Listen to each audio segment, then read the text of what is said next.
Hi guys, good morning. Okay, ಇವತ್ತೊಂದು ಇನ್ನೊಂದು most important topic western Ghats ಚರ್ಚೆ ಮಾಡೋಣ. ಅಂದರೆ ಪಶ್ಚಿಮ ಘಟ್ಟಗಳು ಎವ್ರಿ ಎಕ್ಸಾಮ್ಗೆ ಇಂಪಾರ್ಟೆಂಟ್ ಆಗಿರ್ತದೆ. ಈ ಪಶ್ಚಿಮ ಘಟ್ಟಗಳ ಮೇಲೆ ಕ್ವಶನ್ ಏನು ರೇಸ್ ಮಾಡ್ತಾನೆ ಅಂದ್ರೆ, ಪಶ್ಚಿಮ ಘಟ್ಟಗಳು ಎಷ್ಟು ರಾಜ್ಯಗಳಲ್ಲಿ ಹರಡಿಕೊಂಡಿದೆ? ಇಂಪಾರ್ಟೆಂಟು. 6 ರಾಜ್ಯಗಳಲ್ಲಿ ಹರಡಿಕೊಂಡಿದೆ. ಎಷ್ಟು ಸಾವಿರ ಚದರ ಕಿಲೋಮೀಟರ್ ಅಂದ್ರೆ 56,000 ಚದರ ಕಿಲೋಮೀಟರ್ ಹರಡಿಕೊಂಡೈತೆ.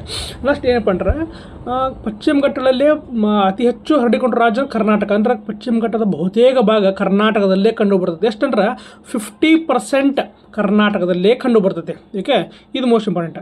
ನೆಕ್ಸ್ಟ್, ಪಶ್ಚಿಮ ಘಟ್ಟಕ್ಕೆ ಸಂಬಂಧಪಟ್ಟಂಗೆ ಸಮಿತಿಗಳು ಬರ್ತಾವೆ. ಯಾವ ಸಮಿತಿ ಅಂದರೆ ಗಾಡ್ಗಿಲ್ ಸಮಿತಿ ಮತ್ತು ಕಸ್ತೂರಂಗನ್ ಸಮಿತಿ ಅಂತ ಬರ್ತೈತಿ. ನೀವು ಎಕ್ಸಾಮ್ ಆ್ಯಂಗಲಿಂದ ಓದಬೇಕು ಹೊರತು ಅಕಾಡೆಮಿಕ್ ಆ್ಯಂಗಲಿಂದ ಓದಬಾರ್ದು. ಯಾಕಂದ್ರೆ ಎಕ್ಸಾಮ್ಗೆ ಗಾಡ್ಗಿಲ್ ಶಿಫಾರಸುಗಳನ್ನು ಕೇಳೋದಿಲ್ಲ, ಕಸ್ತೂರಂಗನ್ ಸಮಿತಿ ಶಿಫಾರಸುಗಳನ್ನು ಕೇಳ್ತಾನೆ. ಈ ಗಾಡ್ಗಿಲ್ ಸಮಿತಿ 2011 ರಚನೆ ಆಕತಿ, ಕಸ್ತೂರಂಗನ್ ಸಮಿತಿ 2013 ರಚನೆ ಆಕತಿ. ಗಾಡ್ಗಿಲ್ ಸಮಿತಿ ಏನು ಹೇಳ್ತಂದ್ರೆ ಆಲ್ಮೋಸ್ಟ್ ವೆಸ್ಟರ್ನ್ ಘಾಟ್ಸನ್ನು ಪರಿಸರ ಸೂಕ್ಷ್ಮ ಪ್ರದೇಶ ಅಂತ ಹೇಳ್ತೈತಿ. ಬಟ್ ಕಸ್ತೂರಂಗನ್ ಸಮಿತಿ ಏನಂತಂದ್ರೆ 56,000 ಚದರ ಕಿಲೋಮೀಟರ್ ಮಾತ್ರ ಪರಿಸರ ಸೂಕ್ಷ್ಮ ಪ್ರದೇಶ. ಸೂಕ್ಷ್ಮ ಪ್ರದೇಶ ಅಂದ್ರೆ ಏನು, ಅಲ್ಲಿ ಮಾನವನ ಹಸ್ತಕ್ಷೇಪ ಇರುವಂತಿಲ್ಲ ಅಂದಿರತ್ತ.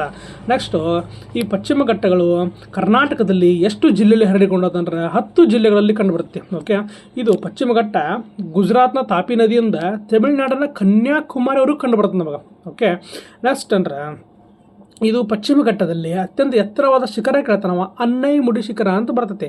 ಎಷ್ಟೈತೆ ಅಂದರೆ 2,695 ಚದರ ಕಿಲೋಮೀಟರ್ ಐತಿ. ಓಕೆ, 2,095 ಮೀಟರ್ ಐತಿ. ಓಕೆ, ನೆಕ್ಸ್ಟ್ ನಮಗಂದ್ರೆ ಇಲ್ಲಿ ಕಂಡುಬರುವ ಪ್ರಮುಖ ಘಾಟ್ಗಳು, ಕರ್ನಾಟಕದಲ್ಲಿ ಪಶ್ಚಿಮ ಘಟ್ಟದಲ್ಲಿ ಕಂಡುಬರುವ ಘಾಟ್ಗಳು ಅಂದ್ರೆ ಫಸ್ಟ್ ಬರೋದು ಆಗುಂಬೆ ಘಾಟ್. ಇದು ಉಡುಪಿ ಟು ಶಿವಮೊಗ್ಗ ಬರುತ್ತೆ. ಅದು ಉಡುಪಿ ಟು ಶಿವಮೊಗ್ಗ. ಚಾರ್ಮಡಿ ಘಾಟು ಮಂಗಳೂರು ಟು ಚಿಕ್ಕಮಗಳೂರು. ಹುಲಿಕಲ್ ಘಾಟ್ ಬರ್ತೈತಿ, ಉಡುಪಿ ಟು ಶಿವಮೊಗ್ಗ ಬರ್ತಿದ್ದು. Sampaje Ghat Mangaluru to Madikeri, important.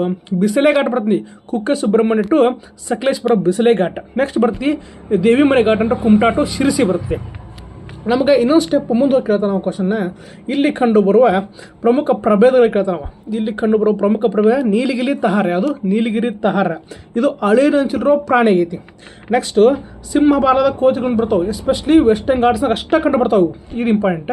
ಪಶ್ಚಿಮ ಘಟ್ಟಗಳಲ್ಲಿ ಮಾತ್ರ ಕಂಡುಬರುವ ಪ್ರದೇಶ ಆಗಿದೆ. ಮತ್ತು ಇದು ಇಂಪಾರ್ಟೆಂಟ್ ಟಾಪಿಕ್ ಆಗಿರ್ತದೆ. ನೆಕ್ಸ್ಟ್ ಇನ್ನೊಂದು ಟಾಪಿಕ್ ಒಂದು ಚರ್ಚೆ ಮಾಡೋಣ. ಇಷ್ಟು ವೆಸ್ಟರ್ನ್ ಘಾಟ್ಸ್ ಬಗ್ಗೆ. ವೆಸ್ಟರ್ನ್ ಘಾಟ್ಸು ಕರೆಂಟ್ ಅಫೇರ್ಸಲ್ಲಿ ಇದ್ದರೂ ಇಂಪಾರ್ಟೆಂಟು. ಇದು ಸ್ಟ್ಯಾಟಿಕ್ ಸಬ್ಜೆಕ್ಟು ಹೌದು. ಯಾವುದೇ ರೀತಿ ಎಕ್ಸಾಮ್ನಲ್ಲಿ ಪಶ್ಚಿಮ ಘಟ್ಟಗಳ ಕ್ವಶನ್ ಇದ್ದೇ ಇರುತ್ತೆ. ಓಕೆ, ನೆಕ್ಸ್ಟ್ ಇನ್ನೊಂದು ಟಾಪಿಕ್ ಒಂದು ಚರ್ಚೆ ಮಾಡೋಣ. Thank you.